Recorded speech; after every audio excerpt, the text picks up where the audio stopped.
அனைவருக்கும் வணக்கம். நான் திருமதி அகலங்கன். தமிழறிஞர் தமிழ்மணி அகலங்கன் அவர்களது வேரும் விழுதும் எனும் நூலில் இடம்பெற்ற இன்று மட்டுமல்ல அன்றும் கூட பெண்கள் எல்லா தொழில்களையும் சிறப்பாக செய்தார்கள் என்பதை சிறப்பாக எடுத்து கூறும் மாட்டு வண்டில் முதல் ஆகாய விமானம் வரை அன்றைய பெண்களும் ஓட்டினர் எனும் கட்டுரையை கேட்டு இன்புறுங்கள். பெண்களால் செய்ய முடியாத தொழிலென்று வரையறுப்பதற்கு இன்று ஒரு தொழிலுமே இல்லை என்று கூறத்தக்க வகையிலே ஆண்கள் செய்யும் அனைத்து தொழில்களையும் பெண்களும் செய்து தமது திறமையை காட்டி வருகின்றனர். பாலர் கல்வி ஆசிரியப் பணிக்கும் தாதி சேவைக்கும் பெண்களே அதிகம் பொருத்தமானவர்கள் என்று கருதப்பட்டாலும் பெண்கள் அனைத்து தொழில்களிலும் கால்பதித்து ஆண்களுக்கு வேலை வாய்ப்பில் பெரும் சவாலாகவே விளங்குகின்றனர். இன்று மேல் நாடுகளிலே மட்டுமல்ல, இந்தியாவிலே கூட விமானமூட்டியாகவும் பெண்கள் இருக்கின்றார்கள். எமது இலக்கிய வரலாற்றிலே பார்க்கும்போது பெண்கள் அன்று செய்த தொழில்களைத்தான் இன்றும் செய்கிறார்கள் என்றே எண்ணத் தோன்றுகின்றது. கள் வியாபாரம். கள்ளுக்கடை வைத்து கள் வியாபாரம் செய்தல் தமிழரின் பொற்காலமாக போற்றப்படுகின்ற சங்ககாலத்து பெண்களின் தொழில்களில் ஒன்றாக இருந்திருக்கின்றது. மோர் விற்கும் பெண்கள் பற்றி மட்டுமல்ல, கள் விற்கும் பெண்கள் பற்றியும் சங்ககால சங்கமருவிய கால நூல்கள் மிகுதியாக காட்டுகின்றன. ஐம்பெரும் காப்பியங்களில் பெரும் சிறப்பு பெற்ற காப்பியமான சிலப்பதிகாரத்தில் கள்ளுக்கடை வைத்து கள் விற்கும் பெண்ணை பற்றி இளங்கோவடிகள் தகவல் தருகின்றார். சிலப்பதிகாரத்து கடல் ஆடுகாதையில் இந்திர விழாவின் போது மாதவியும் கோவலனும் கடைத்தெருவில் போகின்ற காட்சி காட்டப்படுகின்றது.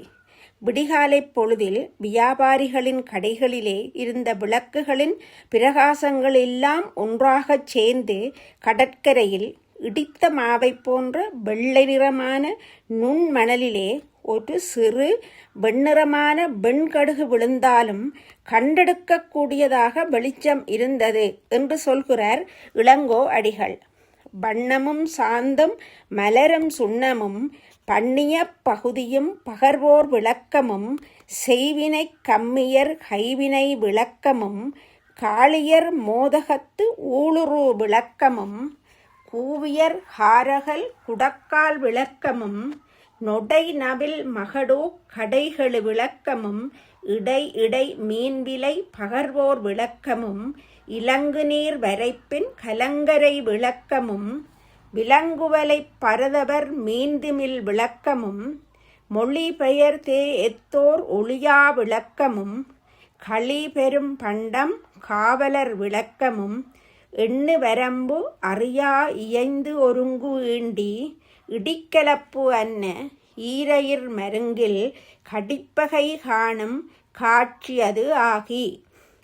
வண்ணக் கலவைகளும் சாந்து வகைகளும் மலரும் சுண்ணப்பொடிகளும் பணிகார வகைகளும் விற்பவர்கள் ஏற்றி வைத்திருந்த விளக்குகளும் செய்தொழிற் சிறப்புமிகு கம்மியர் கைத்தொழில் செய்யும் இடங்களிலே வைத்திருந்த விளக்குகளும் பிட்டு வாணிகர் பிட்டு விற்கும் இடங்களிலே வைத்திருந்த விளக்குகளும் அப்பம் விற்கும் வாணிகர் கரிய அகலினையுடைய குடத்தண்டிலே வைத்திருந்த விளக்குகளும் கள் விற்கும் பெண்கள் தம் கடைகளிலே வைத்திருந்த விளக்குகளும் இடையிடையே மீன் விற்போர் வைத்திருந்த விளக்குகளும் கலங்கரை விளக்கம் பரதவர் தமது படகுகளிலே வைத்திருந்த விளக்குகளும் வேற்று மொழி பேசும் வேறு தேசத்தைச் சேர்ந்தோர் வைத்திருந்த விடி விளக்குகளும் மிக்க பெரும் பண்டக சாலையை காக்கும் காவலர் வைத்திருந்த விளக்குகளும் அளவில்லாமல் ஒன்று சேர்ந்து பிரகாசித்து வெண்மணற் பரப்பில் விழுந்த வெண்கடுகையும் கண்டெடுக்கக்கூடிய வகையிலே மிகுந்த வெளிச்சம் பரவியிருந்தது என்பது இதன் மேலோட்டமான பொருள். இங்கே கள் விற்கும் கடை பற்றி கூறும்போது மட்டும் நொடை நவில் மகடோ கடைகளு விளக்கமும் என கள் விற்கும் பெண்கள் கடையிலே வைத்திருந்த விளக்கை தனியாக பால் வேறுபாடு காட்டி பாடுகிறார் இளங்கோவடிகள். மகடு என்பது பெண்ணை குறிக்கும் சொல்லாகும். படகோட்டிய பரிமளகந்தி.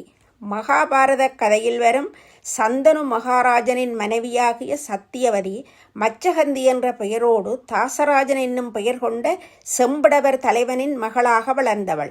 அவள் வசுராஜனின் மகளாக மீன் வயிற்றில் உட்பவித்து பிறந்த காரணத்தால் அவளது உடலிலிருந்து மீன் நாட்டம் வீசியது. அதனால் மச்சகந்தி என்ற பெயரால் அழைக்கப்பட்டாள். மச்சம் என்றால் மீன், கந்தம் என்றால் வாசனை. மச்சகந்தி யமுனை ஆற்றிலே படகு செலுத்தி பிரயாணிகள் ஆற்றைக் கடக்க உதவினாள்.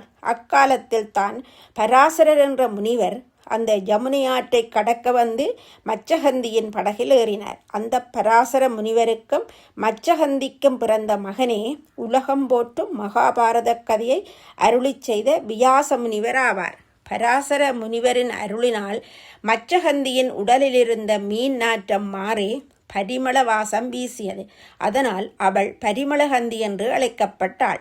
பின்னாளில் சந்தனு மகாராஜனை மணந்து சத்தியவதி என்ற பெயரோடு சிறப்பு பெற்றாள். இக்கதை மகாபாரத கதையின் ஆரம்பத்தில் வருகின்றது. பெண்கள் ஆற்றிலே படகோட்டும் தொழிலைச் செய்ததற்கு இக்கதை ஆதாரமாக இருக்கின்றது. மாட்டு வண்டில் ஓட்டும் பெண். பெரும்பாணாற்றுப்படை என்னும் நூல் சங்ககாலத்து 10 பாட்டு நூல்களில் ஒன்று. கடியலூர் உருத்திரங்கண்ணனார் என்னும் புலவர் பாடிய இந்நூலில் பெண் ஒருத்தி தனது குழந்தையை மடியில் வைத்துக்கொண்டு மாட்டு வண்டில் ஓட்டிக்கொண்டு போகும் காட்சி காட்டப்படுகின்றது. உப்பு வணிகர் செல்லும் நீண்ட வழி பற்றி கூறும்போது அவ்வழியிலே உப்பு வணிகம் செய்யும் உமணப்பெண் எருத்து மாடுகள் பூட்டப்பட்ட மாட்டு வண்டில் ஓட்டிச் செல்வதை மகவுடை மகடோம் பகடுபுறம் துறப்ப என்று குறிப்பிடுகின்றார். சங்ககாலத்தில் பெண்கள் மாட்டு வண்டில் ஓட்டிய தகவலாக இது அமைகின்றது. தேர் ஓட்டிய கைகேகி. அரச குடும்பத்தைச் சேர்ந்த பெண்கள் குதிரையேற்றம் பழகி குதிரை சவாரி செய்வதும் தற்காப்புக்காக யுத்த பயிற்சி பெறுவதும் அக்கால வழக்கமாக இருந்தது. பெண்கள் தேரோட்டும் கலையிலும் வல்லவர்களாக சிறந்து விளங்கியிருக்கின்றனர். பெரும் புகழ் பெற்றிருக்கின்றனர். அவர்களிலே கைகேகி முதன்மையானவள்.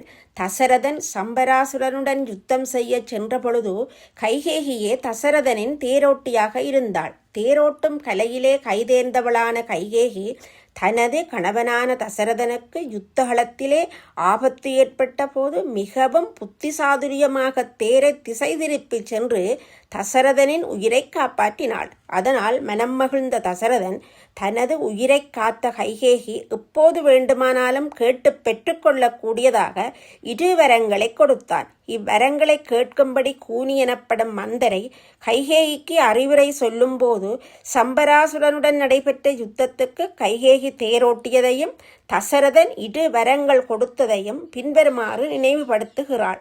நாடியொன்று நன்குரை செய்வன் நளிர்மணி நகையாய் தோடி வந்ததாச் சம்பரன் தொலைவுற்ற வேலை ஆடல் வென்றியான் அருளிய வரம் அவை 2 கோடி என்றனள் உள்ளமும் கோடிய கொடியாள் என்று கம்பன் இதனை பாடுகின்றான். அந்த யுத்தத்தில் சம்பராசுரன் அழிந்து போவதற்கு கைகேகி தேரோட்டிய சிறப்பே காரணம் என உள்ளமும் கோடிய கொடியாளான கூனி கூறும் கூற்று இது.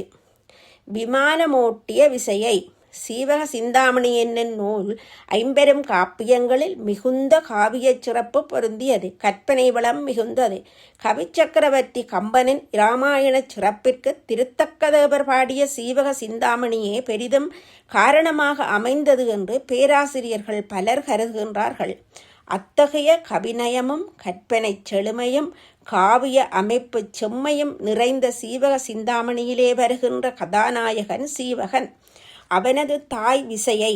இவ்விசையை ஆகாயத்திலே மயிர்பொறியிலே பறந்து சென்ற காட்சியொன்று சீவக சிந்தாமணி என்னும் காவியத்தில் இடம்பெற்றுள்ளது. இராசமாபுரத்து அரசனான சச்சந்தன் விதேக நாட்டு இளவரசி விசையை என்பவளை மணம் முடித்து அவளின் அழகிலே ஈடுபட்டு உலகியலில் முற்றுமுழுதாக மூழ்கிவிடுகின்றான். அதனால் அரசியற் கருமங்களை ஆற்ற முடியாதவனாகி அந்தப்புறமே கதியென்று கிடந்து விடுகின்றான். தனது உயிர் நண்பனும் அமைச்சர்களில் ஒருவனுமான கட்டியம்காரனிடம் சிறிது காலத்துக்கு ராஜ்யத்தை பொறுப்பேற்று நடாத்தும்படி வற்புறுத்தி அரசை ஒப்படைத்து விடுகின்றான். கட்டியங்காரன் அரசை பெற்றுக்கொண்ட பின் நட்பை விட நன்றியை விட அரசை பூரணமாக தானும் தன் பரம்பரையும் அனுபவிப்பதே சிறந்தது என ஆசை கொண்டு செயற்படுகின்றான். தனக்கு ஆபத்து வரப்போவதை ஒருவாறு அறிந்து கொண்ட சச்சந்தன் தனது மனைவியை காப்பாற்றும் பொருட்டு ஒரு சிறந்த சிற்ப வல்லுனனை அழைத்து மயிற்பொறி ஒன்றை செய்து தரும்படி கேட்கின்றான். அந்த சிற்பியும் அழகான ஒரு மயிற்பொறியை செய்து கொண்டு வந்து மன்னனிடம் கொடுக்கின்றான். அசல் மயில் போலவே தத்ரூபமாக செய்யப்பட்டிருந்த அந்த மயிற்பொறியை இயக்கும் வித்தையையும் சொல்லிக் கொடுக்கின்றான். பண்டவள் விரலிற்பாவை பொறிவலன் திரிப்பப் பொங்கி விண்டவள் மேகம்போழ்ந்து விசும்பிடை பறக்கும் வெய்ய புந்தவள் வேட்கட்பாவை பொறியிடந்திரிப்பத் தோகை கண்டவர் மருள வீழ்ந்து கால் குவித்திருக்கும் அன்றே. விசையை அம்மயிற்பொறியாகிய வானபூர்தியில் ஏறியிருந்து வலப்பக்கம் பொறியை திருப்ப அவ்வானபூர்தி எழுந்து மேகத்தை கிழித்து கொண்டு சென்று ஆகாயத்திலே பறந்தது.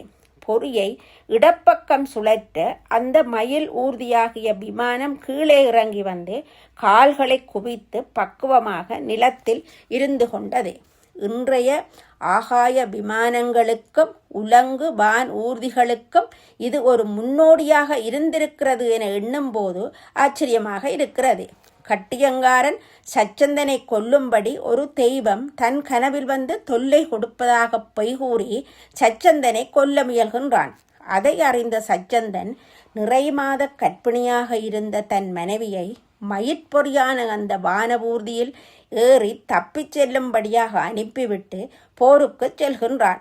மயில் ஊர்தியிலே விசையை ஆகாய மார்க்கமாக செல்லும்போது கட்டியக்காரனின் வெற்றி முழக்கம் கேட்கின்றது.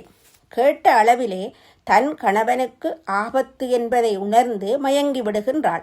அதனால் பொறியை அவள் இயக்கவில்லை.